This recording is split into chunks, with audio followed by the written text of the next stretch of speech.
Namaste. I'm your Kalyani. Today I'm back again with the um, lessons learned in life. And I'm still continuing with the same title, Stay Motivated, the Foundation of Meaningful Life. In the previous session, I shared about what I learned and what I believe.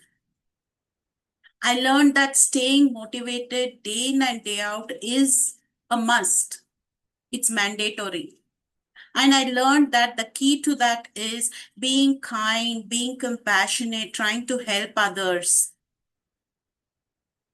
These are some of the ways I felt or I believe. Today, I want to talk how I practice staying motivated. To stay motivated, I practice intentional choices. I focus on being present, letting go of the resentment, and approaching difficulties with resilience. Because this is the area where all of us struggle. I have struggled too. I struggle even to this day in these areas. But every experience is a new experience and a new learning for me. I go head on for it.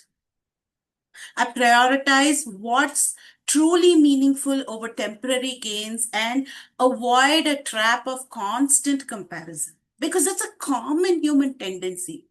She has it, I don't have it. She could do it, I couldn't do it. I am better than her because I can do this. Or I am better than him because I am doing this. Avoid that.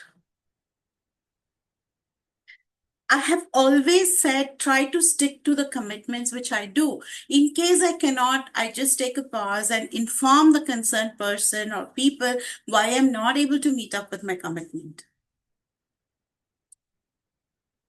Even if it is to my domestic help or the help that I get for my garden. A gardener, when he comes, we would have planned the previous week that this week we are going to do these 1, 2, 3, 4, 5 things, 6 things. And I would say I will be all geared up. But something would come up from the work front and I'm not able to commit. Then before even he could come to my place, I may ensure I inform him that it's not going to happen today because these are my issues. If he has any other plans, I politely tell him that please go ahead with your plans. Same holds good even with my domestic help. For me, I feel I need to honor them equally because they are equal to me. Without them, I'm incomplete because of their support. Yes, I pay for what they are doing, but I honor them because they are humans. They make my life meaningful. That's what I was taught by my dad right from childhood. Respect others. Don't go by the job that they are doing. Respect them for who they are. You never know what they have been in the past or what they're going to come up with in future. And every time you're stuck, you need guidance. Look up for guidance. Look up for support. You need help. Pause. Seek help. Wherever you need, seek help. It's not something like I'm below or I'm losing my value because I'm seeking help. None of these will come into picture. You need help, period. Seek help. You need guidance, period. Seek for that guidance. Sometimes you can get that guidance within the family or through friend circle or through your mentors or through any other people or community you're connected to. Sometimes it's readily available in the form of journals. Try to look up. Mix and match. And once you start seeking for that guidance or the support, you will see that that comes from unexpected places many a times. One simple example is the place where I stay is a dead end road. Okay. And to reach to my place, we take a turn and we have to pass a car garage. They are veterans in bringing all these vintage cars. They repair, they upskill, they, what do you do?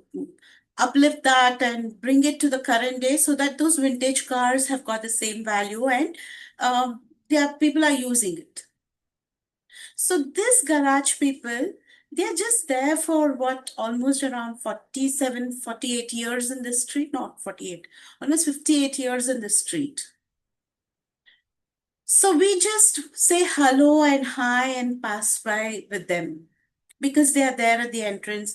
And many a times they've helped us, like to see that if there are vendors who come into enter our street to sell stuff, or they look somewhat fishy, they don't allow them to enter the street. They've done quite a bit of help for us that way. It's not that I give them anything or they give me anything. There is any kind of exchange between us. It's just confined to hi, hello. The other day, due to the festival season, almost all the roads were blocked and the traffic was chaotic. Now we have only one way to enter into our street, and that is by passing that garage, and there is no other way. And I was driving with my mom, and we are stuck in the traffic. Out of nowhere, the entire gang of people who are there in that garage, they came, they diverted all the traffic or helped me enter the road. The traffic was still there. It was there for almost 3 hours after we entered the house also. But still, I can never forget the help they have done. Now I can always discount them saying, who are they? They've been here as car mechanics for so many years. Why should I interact with them? I'm from the corporate world. I'm from so and so place. Why should I? You know what I mean? No, just that hi, hello, that courtesy, greeting helped me a lot in many times. There were situations where I'm stuck because of these taxi guys or whoever they are misbehaving. I've seen the mechanics who are working in that garage come and stand up for me, and they call me as their sister. So this is something that I learned, that respecting a person immaterial of what they are doing as a human being, as who they are, it goes, I don't know, words cannot uh, be used to explain that feeling. This is something that we learned over a period of time, we practice it. And oh, as I grew up, I've seen that in my workplace, in wherever I go, people tend to connect with me. They come forward. It actually reflects in my face, in my behavior. So this is something that I practice. And by respecting them for whoever they are, by showing that honor, calling them bhaiya or didi or whatever it is, you know what I mean? They feel that they are respected and they feel motivated. I might be of an ordinary working class, but I'm respected for who I am. Yeah. It could be even kids younger to me or people of my age, but still respect and honor people. And this is where I learned as a budding leader, as a full fledged leader, and today as a leadership coach. I say respect people for who they are. They can be a subordinate, they can be a janitor in your office, a domestic help in your house.